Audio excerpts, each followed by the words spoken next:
Tout simplement parce que nous avons des grands invités. Ce sont des invités qui sont dans les médias. Notre premier invité, je vais vous présenter, c'est Madame Dali. Bonjour Madame Dali. Bonjour. Madame Dali présente une émission, en fait, comment s'appelle encore ton émission? C'est Ma vie, ma santé, n'est-ce pas? Oui. D'accord. Et nous avons aussi Dimitri. Dimitri, lui, c'est Dimitri de Sans Façon, comme on le connaît, Sans Façon Planète, si je ne me trompe pas. C'est bien ça, oui. Bonjour Dimitri, ça va très bien? Merci, très bien vous-même. Ah, moi, ça va très bien. Excellent. Donc, c'est ça. Nous allons parler, au courant de 7h45 minutes peut-être, nous allons parler des différents sujets qui traitent les médias. C'est-à-dire que nous allons parler des médias ici au Canada, ainsi que des médias dans la diaspora, avec un accent plus particulier sur ce qui est des gens qui exercent ce métier dans la diaspora. Alors, je voudrais savoir, Madame Dali, comment est-ce que vous avez commencé à faire ce métier? Qu'est-ce qui vous a poussé à faire ce que vous êtes en train de faire? Je dirais, je ne savais pas que j'étais bonne en ça. Et moi, dans ma tête, je voulais devenir pilote. Wow. Et puis après, il y a eu des événements à l'école, au lycée Bolingani. Et ils avaient besoin d'une élève pour présenter toutes ces histoires-là. Alors je me suis dit, ok, je vais le faire. Et je le faisais très bien, deux fois. Excusez-moi, Bolingani, quand vous dites Bolingani, ça c'est... Ça c'est en RDC. En RDC, ok, d'accord. Okay. Oui. Et je le faisais très bien. Et il y a des professeurs qui ont commencé à dire, bah, tu peux faire le journalisme, ça te va, ça te va. Et puis, quand je suis arrivée en 6e, j'ai eu mon diplôme d'État.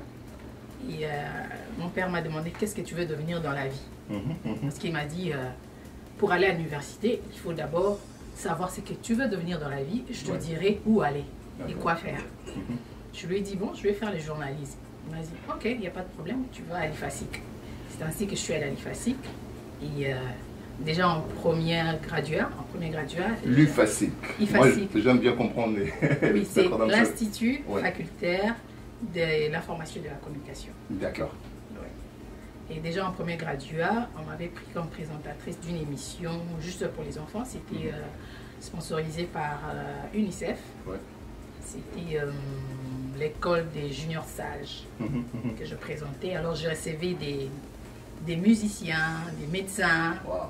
Donc je recevais des enfants. Si un enfant veut devenir un médecin, alors j'ai été obligée d'appeler un médecin pour expliquer à l'enfant comment devenir médecin, ou bien comment devenir avocat, comment devenir un musicien.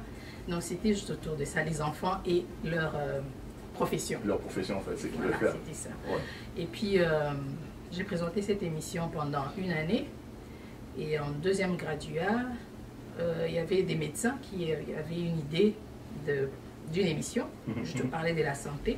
C'était le docteur Nsakala et le docteur Scotty Kazadi. Ouais. Alors, ils ont dit non, la présentatrice de l'émission, elle fait très bien. Pourquoi pas l'intéresser? Alors, ils m'ont cherché, ils sont venus à la maison et je leur ai dit ok, pas de problème. Wow. Je suis allée et c'était pour moi la première fois de faire le direct. Et c'était parti, je l'ai fait pendant 3 ans. Waouh! Ouais, je faisais le direct chaque dimanche. Mais ça, c'est intéressant. Mais en fait, avant que je n'arrive à Dimitri, cette passion-là, quand on vous l'a donnée, parce que c'est pas facile, hein, moi quand je présente des émissions pareilles, ou soit quand je regarde d'autres personnes, je sais un peu évaluer la qualité du travail. Hein. C'est pas facile, il te faut une certaine, quelque chose qui te tient à vouloir et continuer à faire ça. C'est quoi cette chose-là qui fait que tu veux continuer à faire ça? Je peux dire que pour moi c'est comme si ça coulait, c'était facile à faire. Un peu naturel? Oui, je dirais que c'était naturel. Dès que j'étais devant la caméra et ça passait, dès que j'étais devant les gens, c'était easy, facile. Wow. En tout cas, merci beaucoup pour nous dire un peu ton parcours, comment tu es arrivé là. Je vais un peu revenir à mon ami Dimitri. Merci. Comment tu vas d'abord? Très très bien, merci, et vous-même? Oh, moi ça va très bien. Je t'ai pas oublié, hein. Je t'ai vu toi à l'œuvre. Ok. Je t'ai vu travailler, on s'est rencontrés dans plusieurs circonstances. C'est bien.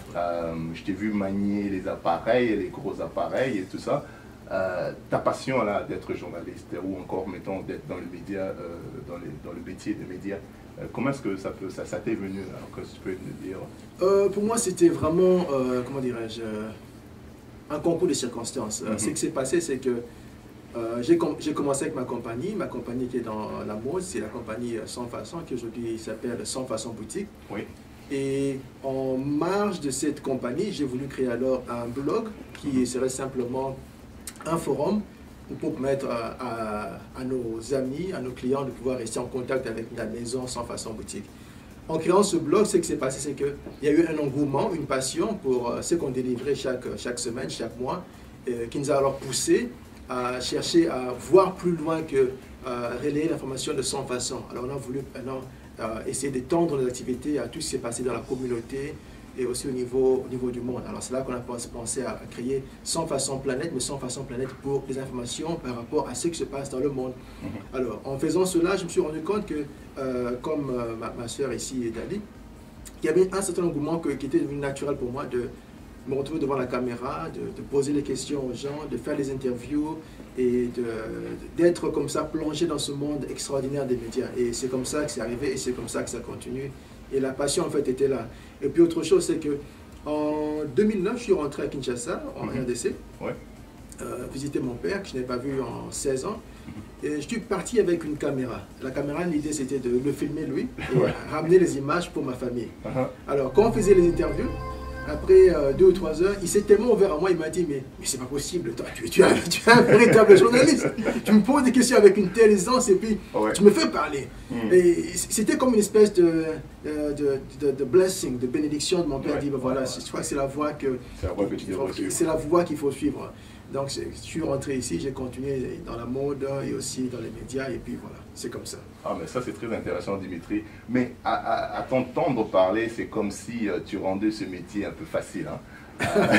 Non, c'est vrai, quand vous parlez de ça, c'est comme si ce que nous faisons, le métier de média, est facile. Mais est-ce qu'on rencontre des difficultés? J'aimerais peut-être que chacun de vous que puissiez me dire un peu les difficultés que vous avez rencontrées en faisant ce métier. Là, je suis dans 2 mondes. Difficultés en Afrique ou ici? Ok, d'accord. Ça, c'est un bon point. J'aimerais d'abord qu'on commence avec ici.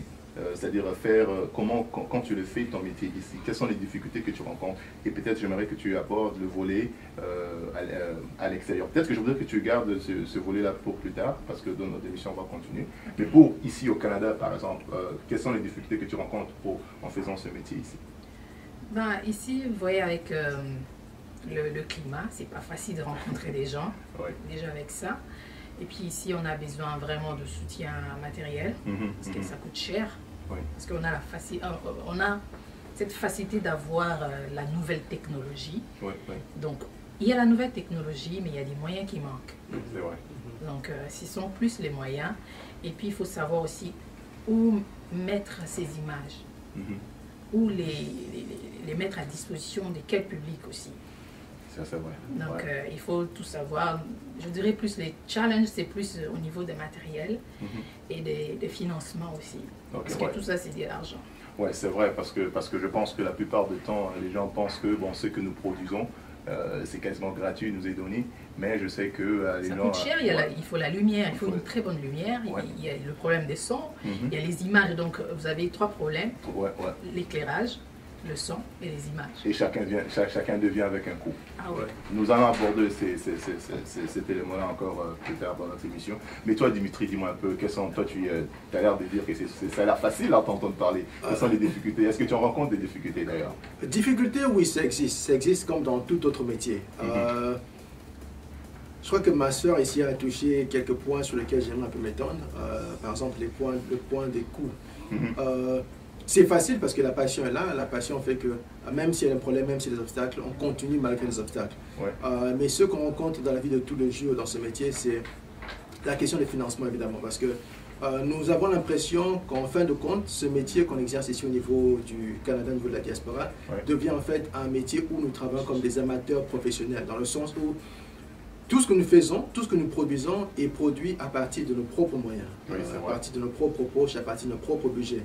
Donc pour que les budgets puissent devenir alors des budgets qui s'autofinancent, dans le sens où l'argent vient des financements par rapport aux opérations de la compagnie même. Ouais. Il faut qu'il y ait beaucoup de publicité, il faut qu'il y ait beaucoup d'investissement de l'extérieur. Et ça, c'est un peu là où ici, au niveau de la diaspora, on n'est pas encore arrivé. Ok, d'accord. Alors, nous allons prendre une petite pause et puis on va revenir très bientôt, les amis de Moubou. Donc, on se revoit tout à l'heure.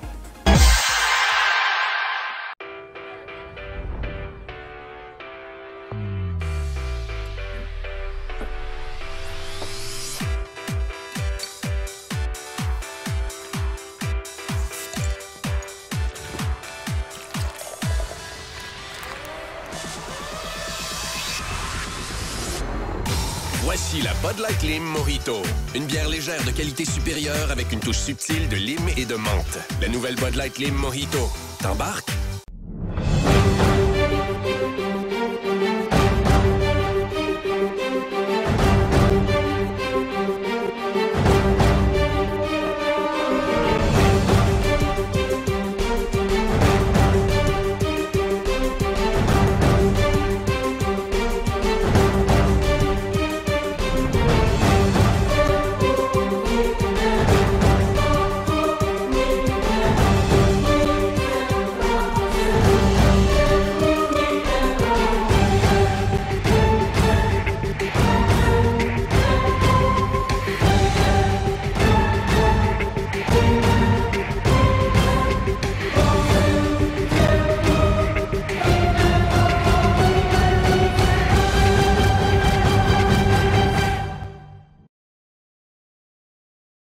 Bienvenue sur Moubou TV. Aujourd'hui, comme on vous l'avait dit auparavant, je suis avec Gali de l'émission Ma Vie Ma Santé.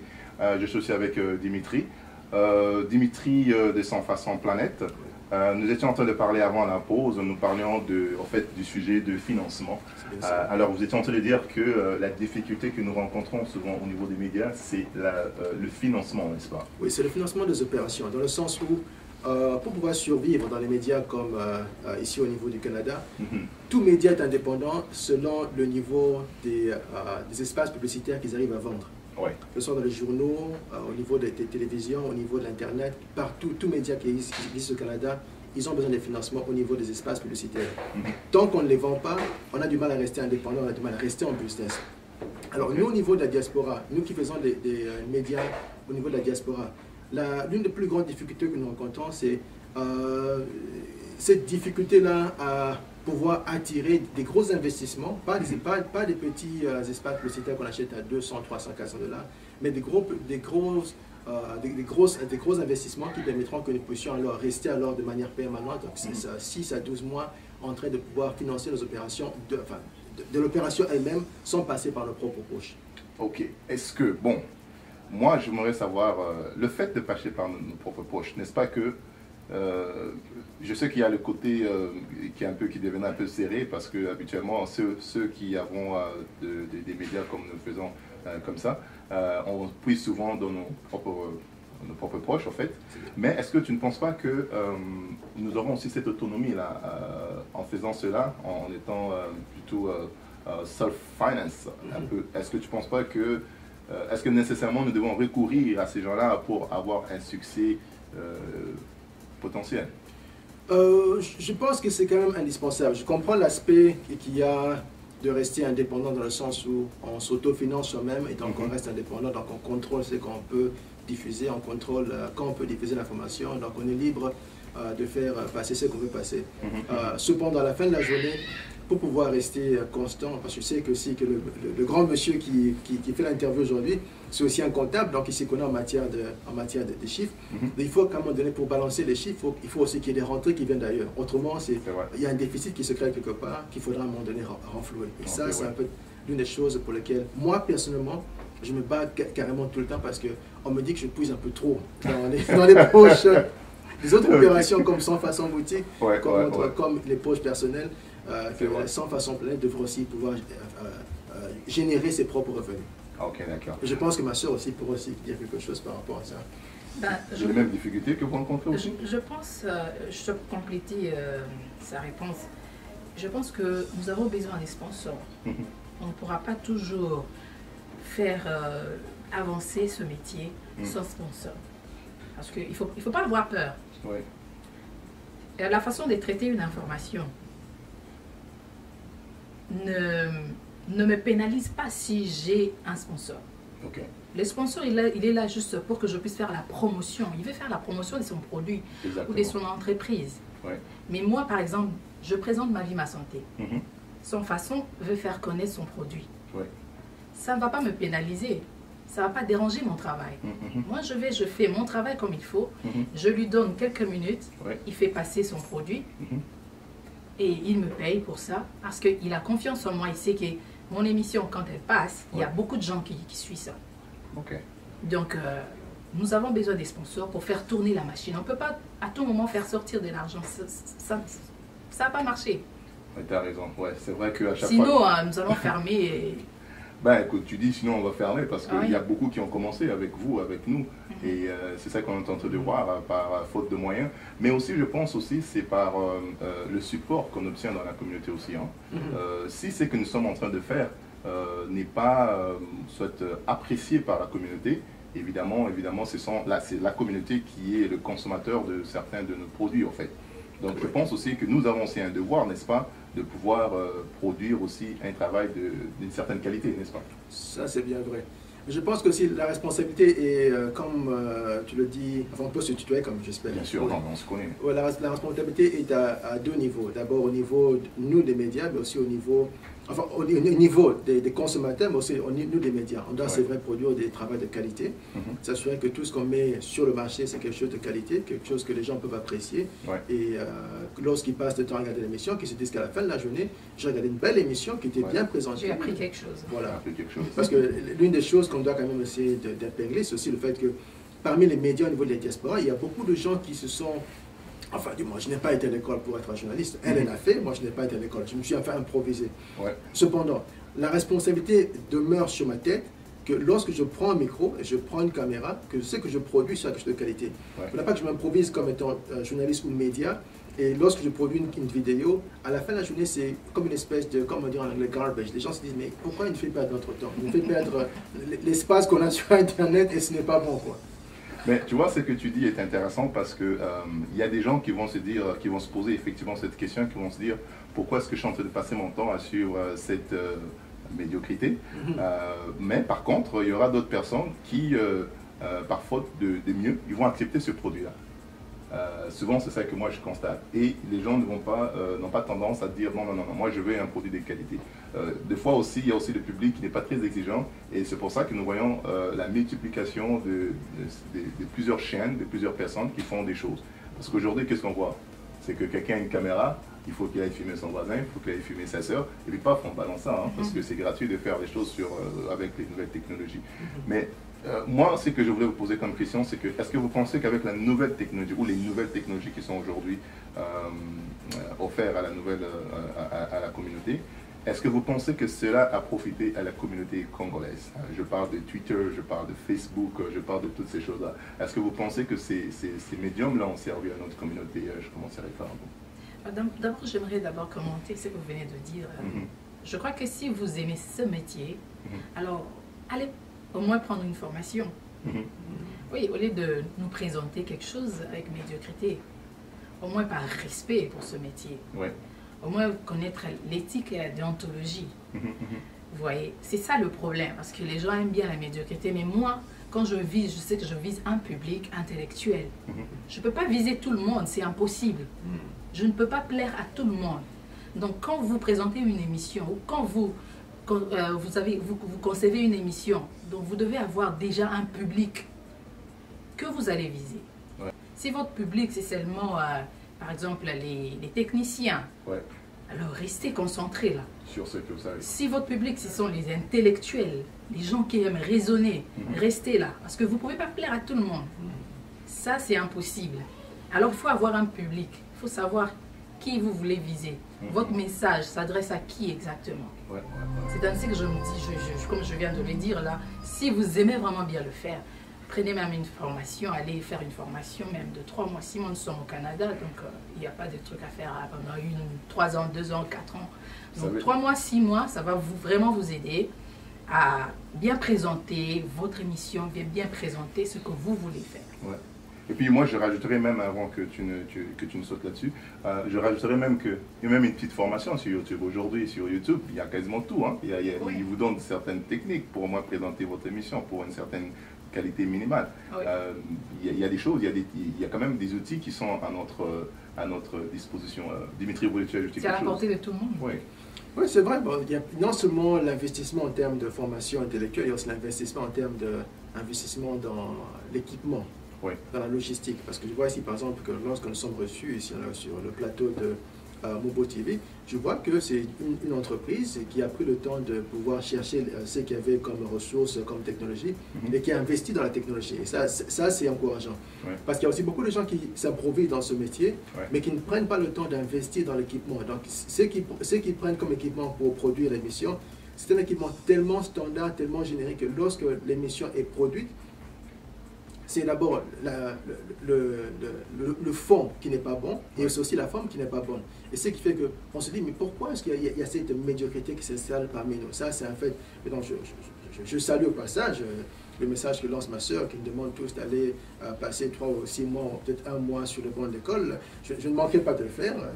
Mais à culpa, ça implique aussi d'autres frais. Nous parlons toujours de silence. Je ne manquerai pas de le faire, mais du moins, entre-temps, j'essaie en tout cas de garder ma tête haute en faisant tout mon possible pour que l'émission que je produis, c'est fait selon les normes en tout cas de ce que je vois. Et si vous allez à l'école, ça vous aide aussi à faire de moins en moins les erreurs. C'est vrai, c'est vrai. Ouais. Okay, je n'y manquerai pas, je promets. Parce qu'il y a des erreurs incorrigibles. Hein. Alors, nous allons prendre une dernière pause et puis nous allons revenir pour clôturer notre émission. Audio Jungle. Audio Jungle. Audio Jungle. Audio Jungle. Audio Jungle. Audio Jungle. Audio Jungle. Audio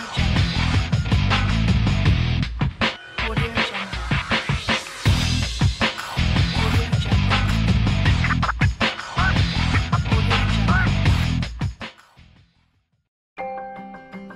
Quand un écran devient aussi bon, les couleurs sont plus vibrantes. Les mots nets et précis. Tout est plus brillant. Parce que quand un écran devient aussi bon, c'est simplement vous et les choses qui vous sont chères. L'irrésistible écran Retina sur le nouvel iPad.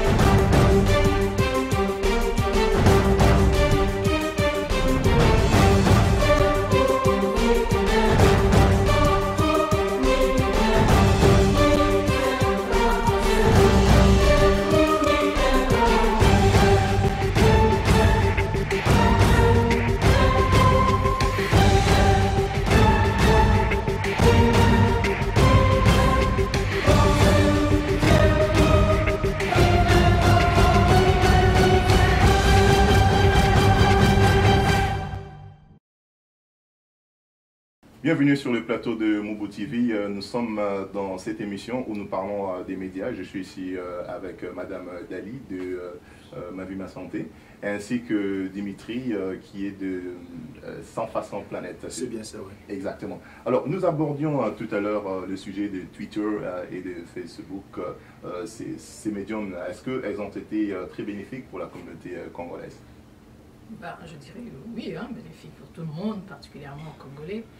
Et ça réunit tout le monde, les gens se rencontrent, et c'est facile à communiquer. Et le monde est devenu un village planétaire, donc je peux communiquer avec ma soeur qui est en Chine, en Australie, donc tout le monde en a profité. Tout le monde en a profité. Ouais. Alors mon frère Dimitri, qu'est-ce que tu en penses?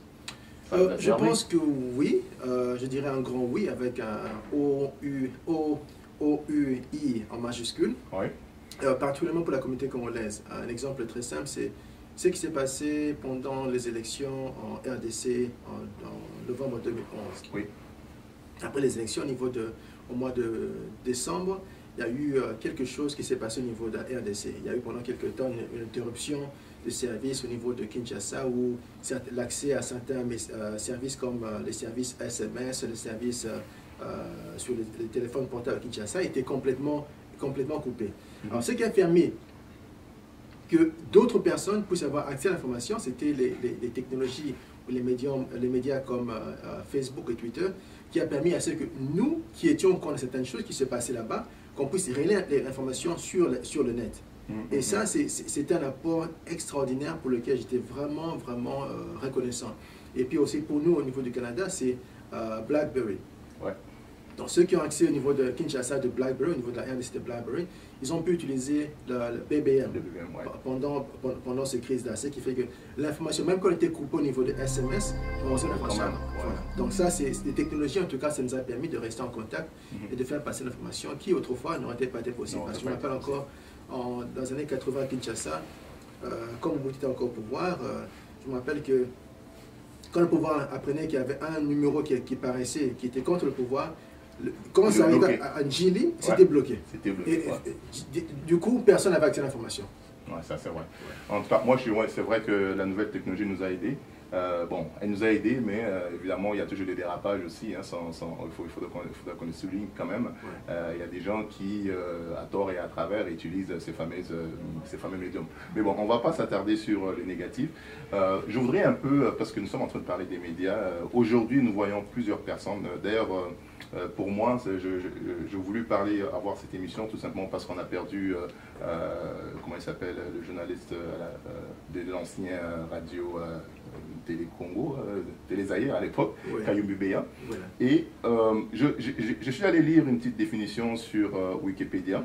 Je veux vous la lire sur le plateau ici, qui définit un peu le travail d'un journaliste, les activités d'un journaliste.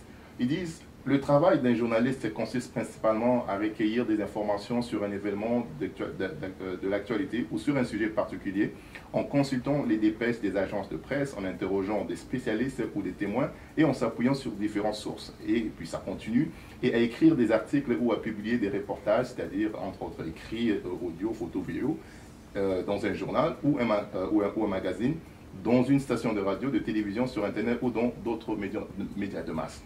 Avec cette définition des activités d'un journaliste, je vous poserai peut-être à vous, qui avez fait des études de journaliste, est-ce que tout le monde est journaliste? Non. Qui tient une caméra, qui parle, est-ce que c'est un journaliste? J'aimerais que vous puissiez éclaircir un peu à tout le monde. Tout le monde n'est pas journaliste. Ah bon? Non. Ok. Tout le monde n'est pas journaliste. Vous avez donné la définition, le travail d'un journaliste. Donc, pour même écrire un article, il faut bien l'écrire comme il faut. Parce que vous pouvez écrire un article comme juste vous raconter une histoire, c'est pas un article. Une lettre d'amour. Oui, c'est pas un article. Okay. Donc, un journaliste, c'est celui qui fait ce travail-là et qui le fait comme il le faut. Ok, d'accord. Ça ne veut pas dire que vous avez une caméra dans votre BlackBerry. Oui. Vous prenez les images et puis vous tournez, vous faites un commentaire et puis... Je ne suis pas journaliste. Vous vous dites journaliste. Ah, ok. D'accord. Ok, je vois. Ok, donc ça veut dire que ça élimine déjà... Ok, d'accord, c'est bon. Mais il y a par exemple des hommes et des femmes qui aiment ce métier. Mais attendez un instant, si vous le faites chaque jour, donc plus vous le faites, est-ce que vous n'êtes pas des journalistes? Vous n'avez que ça comme outil. Donc si vous le faites chaque jour, oui. Vous donnez des informations chaque jour. Oui, avec votre BlackBerry. Ou votre iPhone ou iPod, je ne sais pas trop quoi. Mais puisque vous aimez bien le faire, alors il faut bien le faire, allez. Faites-le bien, c'est ça mon souci. D'accord. Faites-le bien. Je suis en train de lire entre les lignes qu'il y a un travail de qualité, même si vous le faites avec un appareil qui n'est pas nécessairement professionnel. Donc, tu t'attends à ce qu'il y ait un moins de qualité et qu'il y ait un peu les définitions qu'on nous a données ici, c'est-à-dire qu'il faut... En fait, pour appeler vraiment, pour dire, pour avoir ce titre qu'il est journaliste, il doit avoir Ça veut dire que la personne est passée par une école de journalisme. D'accord. Oui. Est-ce que quand on parle d'une école... Tu ne peux pas t'improviser, par exemple, dire que je suis avocat parce que tu défends bien tes amis. Ah, ça c'est un bon argument. Ouais. Tu ne peux pas dire que tu es médecin parce que chez toi à la maison, tu as l'habitude d'attraper une grenouille et de faire quelques trucs là, ou bien tu sais que ces symptômes, c'est la grippe. Ouais. Donc tu es devenu médecin. Non. C'est vrai. Mais il y a une chose que j'aimerais ajouter, c'est que à la lumière de ce que ma soeur est en train de dire de manière si éloquente, c'est qu'on doit aussi faire la part de choses. Il y a d'une part ceux qu'on doit appeler journalistes, donc, qui sont appelés à traiter l'information et à délivrer des nouvelles de manière objective et claire, mais ensuite d'autre part des gens qu'on pourrait appeler des animateurs. Oui. Journaliste, c'est vrai, il peut passer par une formation bien définie, selon les normes de chaque pays, pour pouvoir relayer l'information de manière professionnelle et objective. Mais animateur, c'est plus une question de feeling, parce qu'il y a beaucoup de gens qui commencent en tant qu'animateur, mais alors qui s'improvisent journalistes. Okay. Moi, par exemple, je suis un homme des médias, mais je ne suis pas journaliste. Je suis un homme des médias dans le sens où je comprends l'outil médiatique. Et ça, pour comprendre l'outil médiatique, il ne faut pas forcément passer par l'école. Parce qu'on peut avoir accès à une compagnie de médias sans passer par l'école. J'ai accès aux ressources, j'ai accès au network, au réseau.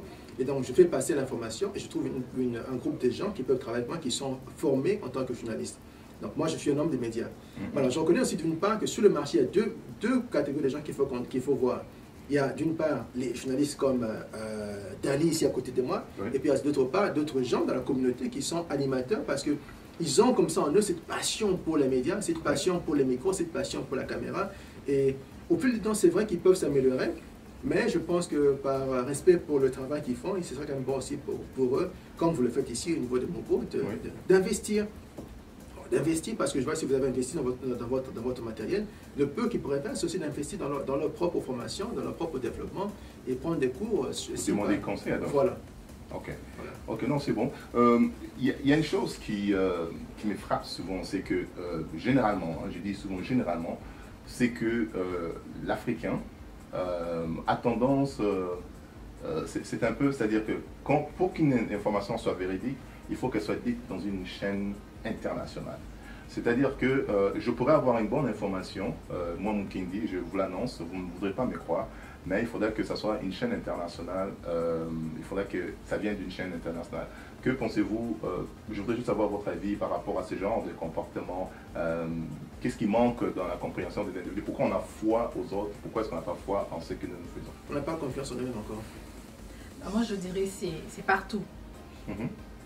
C'est partout parce que c'est une chaîne, si par exemple, comme vous parlez là de TV5, ici nous sommes en Amérique, on pourrait parler de CNN, ce sont des chaînes qui ont déjà bâti une certaine crédibilité. C'est ça le problème, c'est la crédibilité. Ils ont déjà une certaine expérience. C'est ainsi que vous allez voir, il y aura des gens qui vont dire « Ah, monsieur Mukindi, c'est Mukindi qui a dit ça. Ah, mais c'est TV5, ça doit être vrai. » Directement, vous voyez, la personne accepte sans pour autant vérifier si l'information est vraie ou pas. C'est juste la crédibilité. Ils ont bâti leur crédibilité, c'est tout. Ah, ok, d'accord. Parce que si vous aussi vous baptisez, vous arrivez à ce niveau, croyez-moi, il y aura des gens qui vont vraiment vous écouter, vous suivre. Ok. Non, mais vous avez tout à fait raison, parce que moi je crois en excellence dans ce que nous faisons. Je pense aussi ce qui influence pour qu'une personne puisse croire à une information, je pense que c'est au niveau de la qualité, de la présentation, toutes ces choses-là. Si, par exemple, dans notre communauté, on arrive à avoir ces standards-là, et au fur et à mesure que les gens vont commencer à voir ces choses-là, ces produits, je pense que, comme tu dis, la confiance va nous revenir, et puis évidemment, peut-être qu'on aura plus de... on aura plus de gens qui vont faire confiance à nos produits. Mais voilà, nous sommes vers la fin de notre émission. J'ai une toute dernière question pour vous. C'est que je voudrais savoir quelle est la responsabilité que nous avons en tant que personnes qui sommes dans les médias envers la population qui, elle, écoute et elle consomme. Je dirais qu'il faut faire très attention à la masse. Donc on doit se fixer les objectifs et continuer notre travail et viser l'excellence. Parce que si la masse vient toujours avec des rumeurs, Et il faut faire très attention et toujours vérifier nos informations avant de les donner à notre public. Ouais. Il faut que ça soit une vraie information. Parce que si c'est une fausse information... Qu'elle soit vérifiée. Et que... Parce que des gens qui nous suivent, ils ne sont pas bêtes, ils ne sont pas idiots. Ouais. Ce sont des gens qui raisonnent. En plus, il y a plusieurs autres... Et puis, l'information est devenue vraiment à la portée de tout le monde et à la seconde, tout le monde là. Donc, si déjà au début, vous donnez une fausse information, vous donnez des informations qui ne sont pas vérifiées, vous êtes déjà discrédité. Vous êtes discrédité et vous allez perdre votre public. Ouais, c'est vrai ça. Alors, mon ami Dimitri? Mon mot de la fin sera très simple. C'est vrai que nous venons d'Afrique et généralement quand un homme qui se dit chrétien se fait référence à une parole qui a été donnée par une personne qui n'est pas chrétienne, on dit oh là là, c'est un déraillement. Néanmoins, dans le cadre de cette émission, j'aimerais comme dire que reprendre une phrase qui me fait beaucoup réfléchir, beaucoup sourire ces jours-ci. C'est une phrase que j'ai entendue quelque part. On m'a dit soyons sérieux. J'aimerais simplement que nous puissions, nous, en tant qu'hommes des médias, nous, en tant que femmes des médias, nous rendre compte d'une chose, c'est qu'il y a une grande responsabilité sur nous. Oui. Et nous sommes appelés à être sérieux dans ce que nous faisons. Sérieux, c'est dans le sens où on doit garantir la fréquence de ce que nous produisons par rapport à ces masses qui nous attendent. On doit garantir un sérieux par rapport à la recherche de l'information qu'on reçoit, à fouiller, à savoir trouver des contre-vérités par rapport à ce qu'on reçoit. Et trouver aussi une manière, en tout cas, de pouvoir embellir la qualité de ce que nous présentons. Parce que quand nous ne respectons pas ces choses-là, nous continuerons d'être amateurs. Quand on reste amateur en tant que média, le peuple et les masses qu'on nourrit aussi finissent par devenir et rester amateurs. Et je pense que... C'est pour ça qu'il faut aller à l'école. Oui, c'est vrai. Oui, c'est vrai. Mais aussi, ça va aussi investir. Parce qu'on peut aussi avoir été à l'école sans pour autant investir aussi dans le média. C'est vrai. Donc on a besoin de deux. On a besoin des gens qui ont été à l'école, donc c'est des gens qui prennent le temps d'investir dans ce qu'ils font. Ouais. Comme c'est le cas pour cette compagnie qui nous a invités, Mogo TV. Donc on prend le temps d'investir, on prend le temps en tout cas de chercher en tout cas à améliorer la qualité. Et ça, c'est vraiment notre responsabilité. Soyons sérieux. Soyons sérieux, soyons sérieux. En tout cas, c'est bien dit. Je viens de recevoir des invités très intéressantes. Il y a eu Dali de Ma Vie, Ma Santé. Ainsi que Dimitri de Sans Façon Planète. Alors les amis des Mogo TV, c'était un plaisir de vous présenter cette émission aujourd'hui sur les médias et nous allons encore revoir nos deux invités dans nos émissions futures. Pour cela, nous vous disons maintenant bonjour et bonsoir là-haut.